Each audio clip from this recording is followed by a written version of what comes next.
Hello there, welcome back to another top to flop. In fact, the next top to flop I was going to do was Yoda, but the thing is, I found something that I want to buy on eBay, and it's a Yoda figure. It comes with that creature, the Kyber. Love that. Definitely want to buy it. So I can't do that video yet, I'll wait for that thing to arrive. But for now I thought about other characters that will make a short and sweet video. Of course the Sandtrooper. So, might be controversial, my top choice, but I'll explain why if you'll indulge me, ladies and gentlemen. But really, the best is yet to come. It's obvious, and I did a video some time ago. Basically took the Mandalorian, what they call the Remnant Stormtrooper, because that's got a bit of weathering on it, like a Sandtrooper would. But it's the sculpt of the VC-140 Stormtrooper. I think it's 140. It's just a matter of time. I mean, Hasbro, just do it now. Come on. Give us the definitive Sandtrooper. You've given us plenty of Stormtroopers, but that would be really sweet, and it would look like that, or it would be that sculpt, which is just unbelievable. Hard to beat that helmet sculpt. Really good. So, oh, a kick-ass Sandtrooper is yet to come. But for now, I figured that out of all these ones I have got, because of that VC-140, this is now really decimated. This would have been my #1 choice once upon a time, but I just think that there's something wrong with that helmet. The eyes are... It's a beautiful figure, and look at the weathering. But he's always going to be second to this one, because if there is to be one Sandtrooper that is just well balanced, well accessorized, that's a word, it's this one. This is the power of the Jedi Sandtrooper. I seriously think this is the best they've ever done to date. It's crazy because they've got other figures that are newer with better articulation and all of that, but this is just, it's got New Hope written all over it. The helmet sculpt is excellent. The eyes, the lenses of that helmet are really important for a figure to work, and this has that. Back when I started collecting about 10 or 11 years ago, getting into loose figures and all that, I definitely wanted this, and I wanted the orange, and I wanted the white, and there they all are. So this was always on my list, but actually it does such a lovely job as well, where I have him displayed. I have him and a few other Sandtroopers surrounding a beast by the name of the Dewback, and they all look great together. But this fella looks fantastic up front because it just looks right. Not a removable helmet. He has the backpack, which is pretty much the same throughout all of them. Let's just have a look at the back of this one. Yeah, they're not too dissimilar, are they?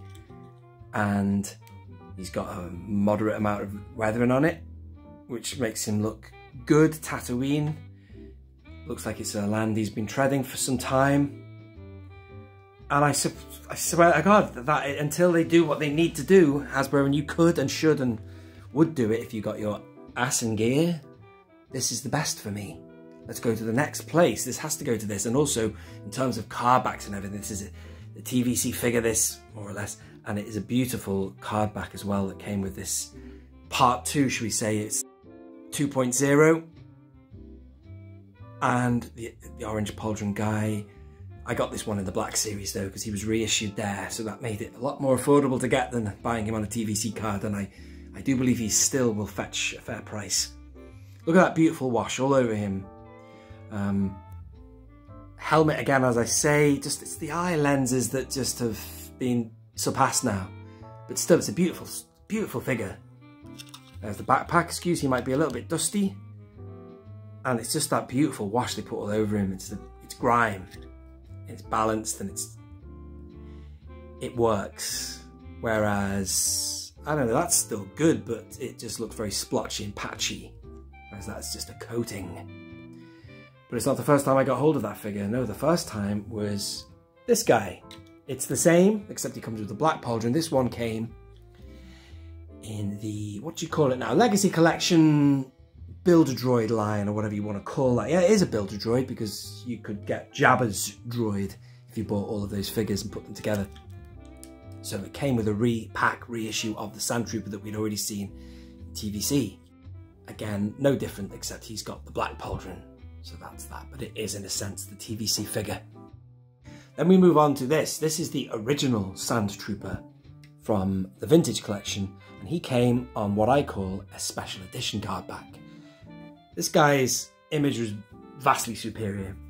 It was a stock photograph from the set in 1977, whereas this card back, and correct me if I'm wrong, but I'm pretty sure I'm right, is one of the digitally created Sandtroopers that you saw in the special edition, when you see multiple Sandtroopers walking around and stuff. But this figure is beautiful, and I do love how he holds that weapon. I've not moved him out of that pose for years. Got the gun slung over the side of the backpack as well. I think they look better like that, those figures with that there, because it doesn't have much slack or anything, so I don't particularly want them holding those guns in their hand. But the problem with this figure was always the fact that he didn't have any weathering, so I have him displayed with another Stormtrooper. One could argue that's how they looked when they were on the Star Destroyer before they got deployed, because they hadn't touched the sand. They'd not been in the desert, so they would always start off looking like that. But I think there was an outcry for a more weathered Sandtrooper, and that's what the public got back in 2012. I think he came out. This guy was from 2010, and but I still like him. But because of that lack of weathering, and also it's that helmet again, it's kind of squinty. The eye socket is just not as good as it could be. Let's have a look at this. This is a 30th anniversary figure, orange pauldron, always my favourite, and he came out with a number of other figures. I think it was like Dirty, Dirtier, and Dirtiest, and I can't remember which one this guy is. Maybe you can help me.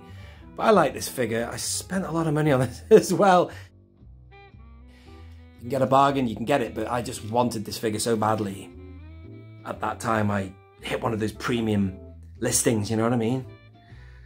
And I think he came with a packet of sweets, whoever that eBay seller is. Thank you very much. But he doesn't come with that. I've put that on him. That actually came with this fella and him, I think. I did that because on my display I have him looking that way. I must do a video on that, ladies and gentlemen. Some figures I prefer looking that way. Now, it's a beautiful looking Sandtrooper, but because I think that his face again has been surpassed, I like him looking that way, just so you can sort of take in the design. The beautiful design of the Stormtrooper is great from the front and also the rear. I love the helmet from the back, you know, those two squares, and seeing the backpack as well, showing that off. You can see the grenade in his hand as well.